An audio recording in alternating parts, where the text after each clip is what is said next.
जी, मैं हूँ आपका अपना सलमान मलिक और पुर्तगाल ने आइमा वालों ने फिर से धमाका कर दिया और लोगों की जो बायोमेट्रिक्स की डेट थी वो कैंसिल करना स्टार्ट कर दी है।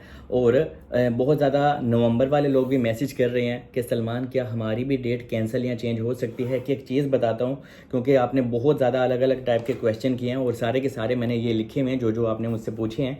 तो वीडियो को स्टार्ट करते हैं। एक एक चीज़ आपको बताता हूँ। अगर तो आपने उन्हें चैनल को सब्सक्राइब करें, बेल आइकन पे प्रेस करें। इंस्टाग्राम और फेसबुक का पेज आपको डिस्क्रिप्शन में मिल जाएगा। और कुछ लोग कंप्लेन करते हैं कि सलमान आपने रिप्लाई नहीं दिया। तो यार मैं जिस बंदे को रिप्लाई दे देता हूँ वो मेरी जान ही नहीं छोड़ता यार। तो प्लीज़ यार, जिसको रिप्लाई दे देता हूँ आप दूसरों को भी मौका दिया करो, क्योंकि मुझे सबको रिप्लाई देना होता है। और जिसके ज़्यादा क्वेश्चन होते हैं तो वो यार कंसल्टेंसी ले लिया करे और दूसरों के टाइम का थोड़ा सा ख्याल रखा करे। तो सबसे पहले यहाँ से स्टार्ट करते हैं कि सलमान, मेरी 5 सितंबर बेजा में अपॉइंटमेंट थी, लेकिन मुझे ईमेल या कैंसलेशन का मैसेज नहीं आया। तो आपको परेशान होने की ज़रूरत नहीं है, ठीक है।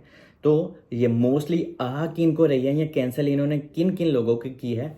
जिन लोगों के फिंगर्स, जिन लोगों के बायोमेट्रिक्स लिस्बन में होने थे, ठीक है। ये मैं क्लियर करूं, अगर आउट ऑफ लिस्बन में फिर भी किसी इंसान की या बंदे की बायोमेट्रिक्स की डेट उन्होंने कैंसिल या चेंज किया तो कमेंट्स में ज़रूर लिखिएगा, इससे दूसरे लोगों का भला हो जाएगा, ठीक है। तो ये तो क्लियर हो गया। लेकिन जिन लोगों के 15 सितंबर को बायोमेट्रिक्स थे या इसके बाद की, उनको भी कोई कैंसलेशन या उनको भी कोई ईमेल आइमा की तरफ से नहीं आई। तो जब तक आपको नहीं आती, ठीक है, आपने अपनी पुरानी डेट पे ही जाना है, ठीक है। ये मैं क्लियर कर दूं, अगर आइमा आपको कोई ईमेल सेंड करता है, चेंज करने के लिए कहता है या आपकी कैंसिल ही कर देता है, तो आपको जाने की, उसको चेंज करवाने की और अपने डॉक्यूमेंट्स अपलोड करने की ज़रूरत होगी। अदरवाइज़ आपको कुछ भी करने की ज़रूरत नहीं है। आपने सिर्फ अपनी जो भी आपके बायोमेट्रिक्स की डेट थी वहाँ पे आपने जाना है नॉर्मल तरीके से, और आपको परेशान होने की ज़रूरत नहीं है। ये भी क्लियर हो गया। अभी जो आपका दूसरा क्वेश्चन होता है, सलमान हमारी नवंबर में बायोमेट्रिक्स की डेट मिली थी, क्या वो भी हमारी कैंसिल हो जाएगी? तो हो सकता है कि आपकी भी वो चेंज कर दें, लेकिन अभी तक उन्होंने नवंबर वालों को छेड़ा ही नहीं है। मतलब कि सितंबर के एंड में भी जिनके बायोमेट्रिक्स थे उनको भी नहीं तंग किया, छेड़ा नहीं है। लेकिन अगर वो छेड़ते भी हैं, तंग भी करते हैं, एटलीस्ट आपको नवंबर वालों को पहले ही पता चल गया है कि हाँ भाई, इन लोगों ने कैंसिल करके फिर से लोगों को नई अपॉइंटमेंट्स दे भी रही हैं। जैसे कि जब कल कैंसिल हुई थी तो जनाब सुबह सुबह आइमा वालों ने उनको दोबारा से ईमेल सेंड भी कर दी है कि हाँ भाई, हमने आपकी 3 सितंबर वाली को कैंसिल करके हमने आपकी जो बायोमेट्रिक्स की डेट थी उसको 13 सितंबर पे या 15 सितंबर पे कन्वर्ट कर दिया, ठीक है। तो ये हो रहा है, शुक्र है अल्लाह का कि लोगों का मसला अभी क्लियर भी हो रहा है। ऑब्वियसली लोग तो परेशान हो ही जाएंगे, कोई भी हो तो यार वो परेशान हो ही जाता है। अगर मेरी भी ऐसी ही होती तो मैं भी पजल या पागल ही हो जाता मैं तो इस वजह से अगर लोगों की कैंसिल हुई भी थी तो अभी आइमा वाले उनको कह रहे हैं कि यहाँ आप अपने सारे के सारे डॉक्यूमेंट्स अपलोड करें। जोन से भी डॉक्यूमेंट्स हैं आपके पास, ठीक है, सारे के सारे आपने पोस्ट करने हैं, अपलोड करने हैं, ठीक है। और कौन से डॉक्यूमेंट्स हैं, ये भी बहुत ही ज़्यादा क्वेश्चन पूछा आपने, तो ये भी आपको मैं बताता चलूँ। जोन से आपने अपने बायोमेट्रिक्स के लिए डॉक्यूमेंट्स लेके जाने हैं, वो सारे के सारे पोस्ट कर देने हैं आपने, ठीक है। जिसमें आपकी लीगल एंट्री भी आती है, आपका वीज़ा भी आता है, आपका निफ, आपका सोशल, आपका जुनता, आपका वर्क कॉन्ट्रैक्ट, आपकी 3 सैलरी स्लिप, ठीक है। आप जहाँ पे काम करते हो वहाँ की डिक्लेरेशन, वो आपको आपके बॉस से या कंपनी से लेनी होती है।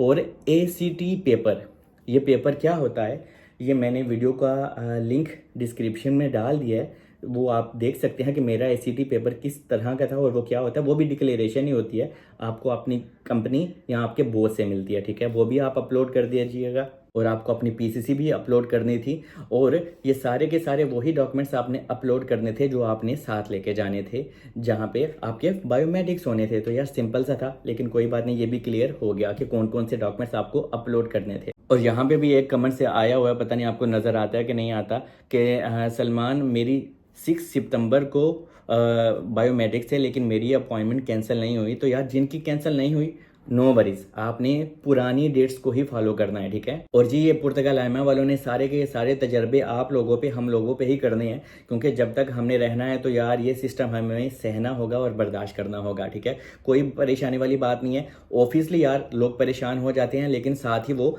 इसका हल भी बता देते हैं कि आपने करना क्या है और आपको अपना TRC कार्ड लेने के लिए कौन सा प्रोसेस फॉलो करना है। लेकिन देखा जाए तो यार पुर्तगाल का ये जो इमिग्रेशन का प्रोसेस है ना, इनको समझ ही नहीं आ रहा है यार, ठीक है।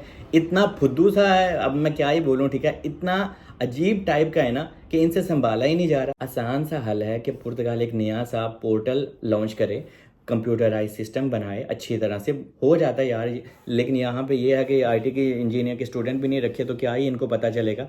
तो ये टेक्निकल काम होती हैं, टेक्निकल इश्यूज होती हैं, इनको इसके ऊपर वर्कआउट करना चाहिए ताकि ऐसा सिस्टम इंट्रोड्यूस करवाएं जिससे हम लोगों को और दूसरे लोगों को हेल्प हो, और यहाँ पे पुर्तगाल का जो इमिग्रेशन का सिस्टम है इनको भी हेल्प हो। लेकिन इनके भी पल्ले, इनका ना दिमाग ही ज़ीरो है। इतना गंदा सिस्टम इन्होंने रखा हुआ है कि जिससे लोग तो परेशान होते ही हैं तो ये भी गालियाँ सुनते हैं ऊपर से। लेकिन एनीवे फिलहाल ऐसे ही चल रहा है। होप कि अच्छी चीज़ें आहिस्ता आहिस्ता होना स्टार्ट हो जाएंगी, क्योंकि जो इन्होंने नई लॉ फर्म अभी बनाई है, थर्ड पार्टी आसान लफ्ज़ों में कर लें, जिन्होंने आइमा वालों ने जिनको पैसे दिए हैं, तो वो इसके ऊपर वर्कआउट अभी करेगी और आप लोगों के जितने भी मसाइल और मुश्किलात हैं वो हल हो जाएंगी। और उम्मीद पे दुनिया कायम है, मैं कायम हूँ, आप कायम हैं, एक दिन सारे मसले क्लियर हो ही जाएंगे। क्योंकि पुर्तगाल में जनाब कार्ड लेना कोई आसान या मामा जी का वारा नहीं है। पुर्तगाल में कार्ड लेना ना, आप बाद में किसी को कह सकते हो कि हाँ भाई हाथ उठा के मैं पुर्तगाल कार्ड लिया, जिथे पले पले आके नस भी जाते हैं, ठीक है। तो इस वजह से कोई बात नहीं, मुश्किल के बाद आसानी है। और ये भी बहुत ज़्यादा लोगों ने क्वेश्चन किया कहीं हमें ये फेक ईमेल या कैंसिलेशन तो नहीं हो रही। तो नहीं, ये यार फेक तो नहीं थी, क्योंकि है तो जो भी था ओरिजिनल ही था। तो इस वजह से आपने क्लेवर रहना है, एक्टिव रहना है, और आपने अपनी ईमेल बार बार चेक करते रहना है, क्योंकि अभी भी कुछ भी हो सकता है, आपको न्यू ईमेल आ सकती है। और जो नवंबर वाले हैं या सितंबर के एंड वाले हैं तो जनाब वो फ़िलहाल आप अपनी ईमेल में आपको रेकमेंड करूँगा बार बार चेक करते रहा करें, क्योंकि अगला हफ्ता ये जो भी मंडे से फ्राइडे तक होगा, जो स्टार्ट होने वाला है अगस्त का, तो ये थोड़ा सा क्रिटिकल हो सकता है कि कुछ ना कुछ नई अपडेट आपको सुनने में या देखने में ज़रूर पुर्तगाल की तरफ से मिलेगी। तो आपने परेशान नहीं होना, क्योंकि पुर्तगाल अगर कोई अपडेट देता है तो साथ ही उसका हल भी निकाल देता है। और जो ही कोई मेरे पास भी अपडेट आएगी मैं आप लोगों को गाइड कर दूंगा। जब तक हम हैं आपको जनाब किसी गम से दो चार होने हम इंशाल्लाह कभी नहीं देते। बाकी उम्मीद करते हैं कि अगला हफ्ता अच्छा ही होगा और सब लोगों का मसला मसाइल क्लियर भी हो जाएगा। बहुत ज़्यादा लोगों का मसला उन्होंने क्लियर भी कर दिया, लोगों को डेट्स मिलना स्टार्ट भी हो गई है। लेकिन अगले हफ्ते देखते हैं कि इनकी तरफ से कौन सी नई अपडेट आती है। तो मुझे दुआओं में याद रखें। मिलते हैं अगली वीडियो में। अल्लाह हाफिज़।